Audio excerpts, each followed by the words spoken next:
What's up, everyone? We have a familiar piece of equipment on the table today. We've already repaired this. It's a 196cc Champion generator.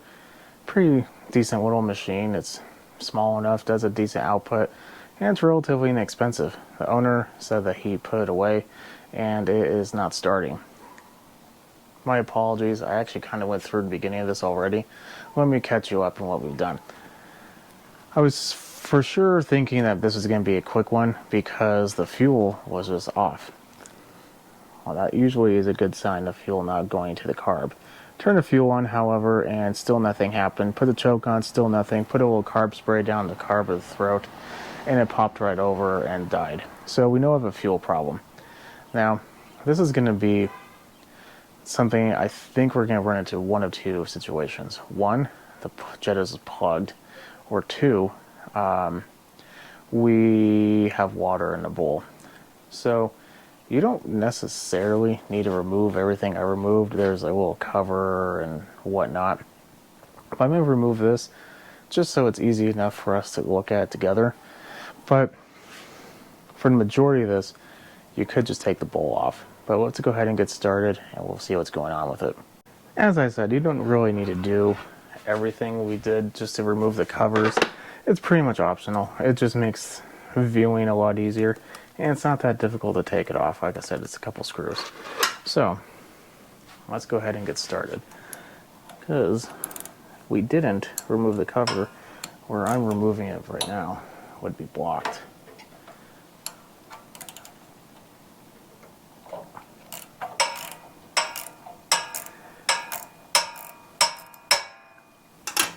I remember this is an aftermarket carb.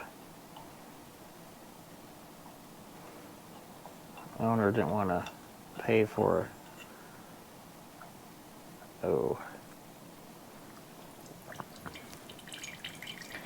didn't want to pay for a OEM carb, which makes sense. I wouldn't want to either. They're not cheap. So the fuel says it's on. Let's go ahead and continue to remove the bowl. Not like that, we're not.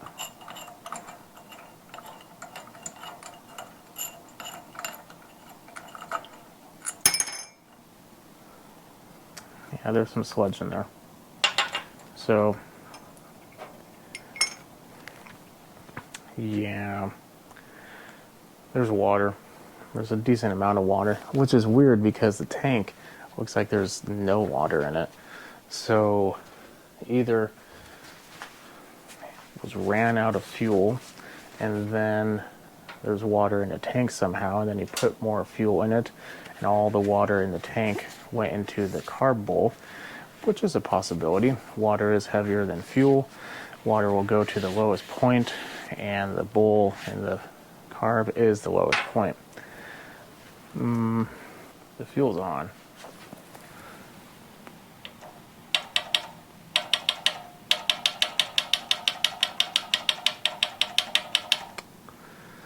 But nothing's coming out, and there is fuel in the tank.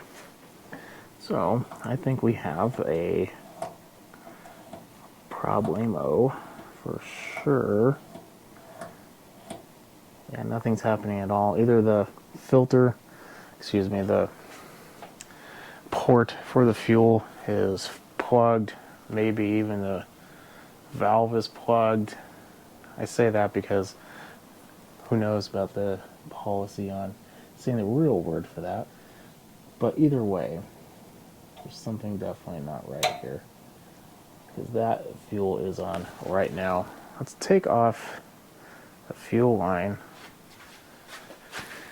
and see if there's something in the carb. Maybe the needle is stuck and we just can't see it. Well, you could probably see it, but I can't.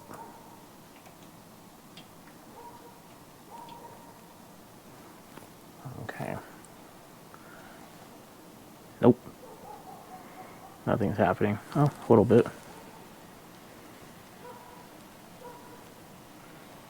That's fuel coming out. I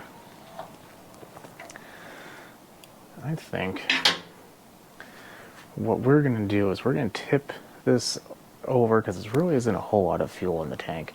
We're going to put a block or something in the front to kind of put it at an angle, and we're gonna kind of hopefully take off that valve and see if that's helping, if it's gonna be plugged or anything.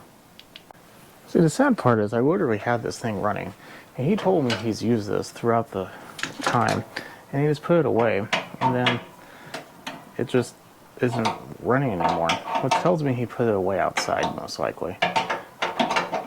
Or at the very least, he put it away with fuel in the tank. Don't do that. Save yourself the need of having to do what we're doing or paying someone to do what we're doing, which is what he's going to be doing. If he would have just put the fuel or taken the fuel out, could have saved himself a lot of issues here, such as this not clearing. Maybe if I take off the fuel line. I don't think so though.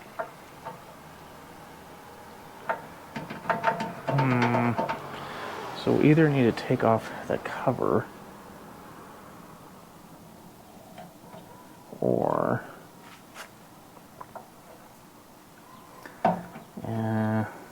the tank.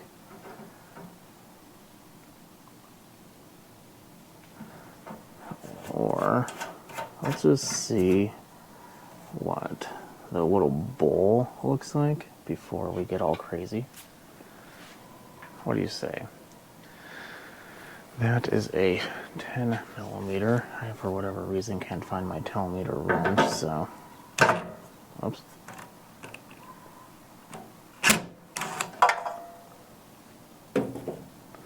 It was just here not that long ago. Oh yeah, more of the same junk. So, actually, it's almost fully plugged in there too. I'm gonna spend a little time and get that cleaned out. I'm gonna see if just cleaning this will be enough, and then we'll see if the fuel flows, and if it does flow, what the condition of said fuel is. Because if there's water, then we have to drain it and dry it.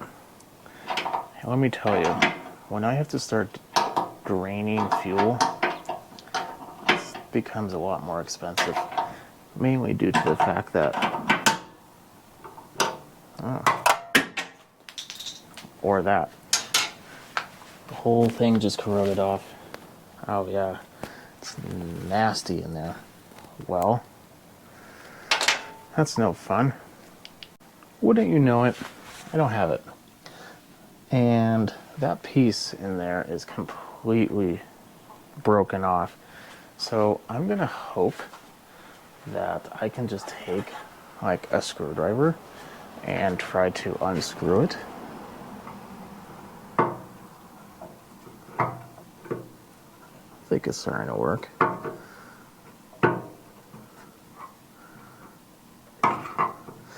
Also, wouldn't you know, I don't have one of these. I have all the other types, but I don't have this one. So that's not going to help our situation. The owner, for reference, today's Wednesday, needs this by the weekend. And I can get one. I could either get one locally or get one online. Online, it says it will be here by tomorrow, which will be within that time frame that he's needing it. However, it's not free, so he's going to be paying extra. But the extra he's going to be paying is pretty much the difference between buying it locally and buying it online. So, trying to find the right type of screwdriver to help get this out.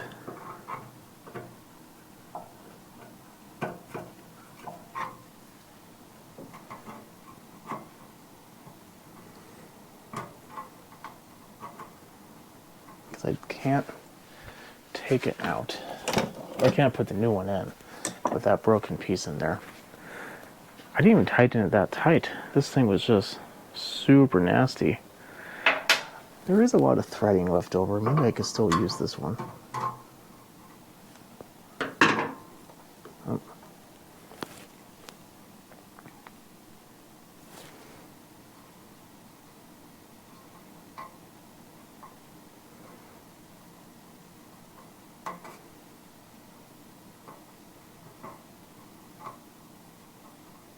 Oh, it's only like that much. It's like 2 threads worth. We might not be up the certain creek as I thought we were, but still, that came off very, very easily. So that has me concerned. I think what we're going to do is we're going to clean this out because it seems like it's pretty much plugged, and then we're going to tip it down with a fuel line and take a look at the fuel that's inside this tank. Luckily for me, I loosened the top 2 bolts up on top of the tank. I was able to lift it up enough to kind of get over the cover. So it's on there. It's on there pretty tight. I think we are going to put it level. Fuel is set to off. I'm able to blow through it. Clean this out. Go ahead and put that back on. The gasket is still in there. I did not remove it. And yeah, I think we'll just go ahead and see what comes out of it. Okay, let's take a look.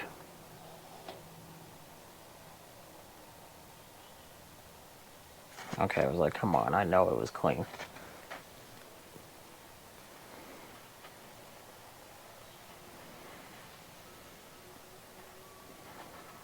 So far, it's not looking horrible. It's actually looking okay. Might be a little water in it, though. Actually, after looking at it from the side, there might be a lot of water in it.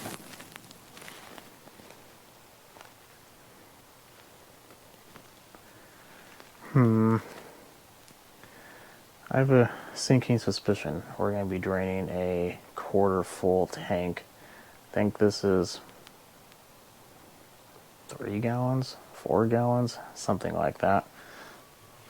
I think it's a quarter of the way full. It definitely isn't empty, that is for sure. And of course, this little cap is always hung up on whatever you try to pull up on. There we go. Yeah, it's about a quarter inch of fluid in there. So probably not as much as I originally thought. But what I'm going to do is I'm going to turn this off, and then I'm going to let this sit for a moment. I want to see if anything separates out. I let it sit there for a little bit of time, and there's already water forming. So I'm sure it's just going to keep on going. The rest of this tank is probably garbage too. So I think we are just going to end up replacing the fuel that's in it, which is unfortunate because I really didn't feel like doing that. Here's a thing about fuel. Oil, I can get rid of oil, no problem. Take it to your local auto department, auto supply store, whatever, and they'll usually have a way for you to dispose of oil. Gasoline, on the other hand, it's very different. They don't really do that. Luckily for me, I do have someone that uses it. He has a lot of large machines, and he just puts it in there. Well, I mean machines, I mean like, 26, 28 horsepower, full on 48-inch machines, and he doesn't care.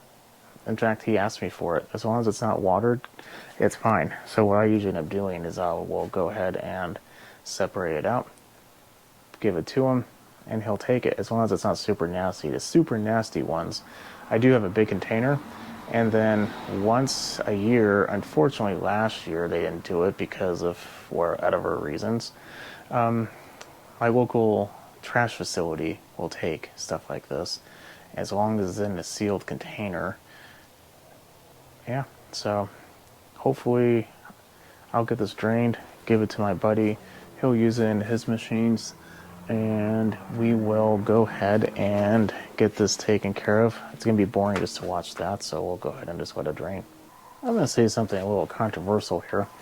With water, you don't generally, especially if it's newer already, you need to do a full cleaning. You should do a cleaning. You don't need to do a full cleaning. What I'm going to do is I'm going to clean up the corrosion. I'm going to take the jet out, make sure it's clear, and then I'm just going to blow everything off, get the bowl nice and cleaned out. But can of compressed air or even carb spray. It's going to be our friend here. I'm just going to put this carb back together. Here we go. Everything's put back together. We have quart or two of fuel in there. I'm not here to, power somebody's fun. So,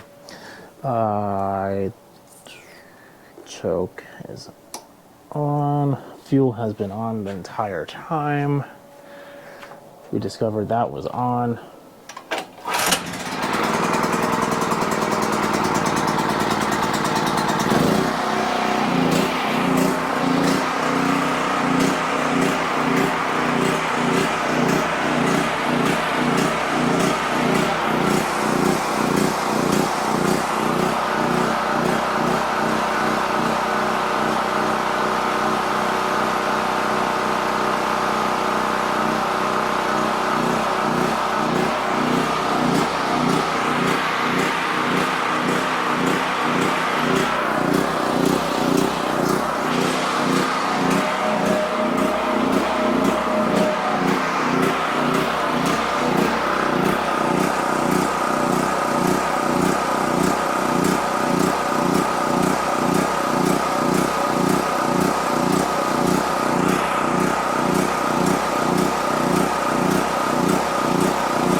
So it runs. It is surging. However, I do remember this machine before, and for whatever reason, this thing takes like 3 or 4 minutes before it stops. The jetting, let me go back a bit. So the jetting on this before was too large. I then put a different jet in through a different carb I had, and it was too small. No matter what size I put in there, it would always surge when it was cold. And after speaking with the owner, it's always done that. I readjusted the valves last time, checked for vacuum leaks, all of that seems fine. I'll probably check it one last time just to make sure. Mainly concern was, well, there's not really even anything besides the gasket in between the carb and the intake port, so that's pretty good from the looks of it. So I think that's primarily going to be it. In addition to that, the fuel I put in there is ethanol fuel, and not going to lie, it is like a month or two old, so that could be part of the problem. The owner, I talked to him, I told him that I'll put non-ethanol in there. It's going to be a little bit more. He says he doesn't care. He's just going to put normal fuel in there to begin with. He's going to use it for a couple hours during the camping, and it's going to be consumed. I'm like, okay, well, I'll put a little cheaper. So that very well could be part of the problem. But I'm going to let it run a little bit longer. If I do need to, I'll go ahead and I'll drill out that jet. But I don't really suspect that being too much of a problem. In fact, I think I'm going to let it run and I'll bring it back. Okay, let's see if it's any better. I did drill it out, by the way.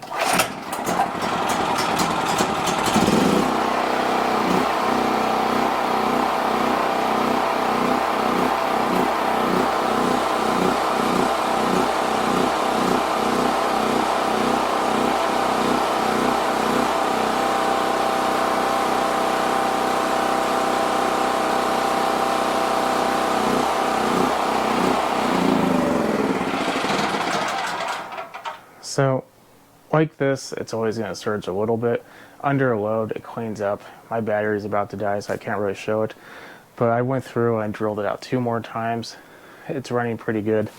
Just for whatever reason, it just won't when it's not running.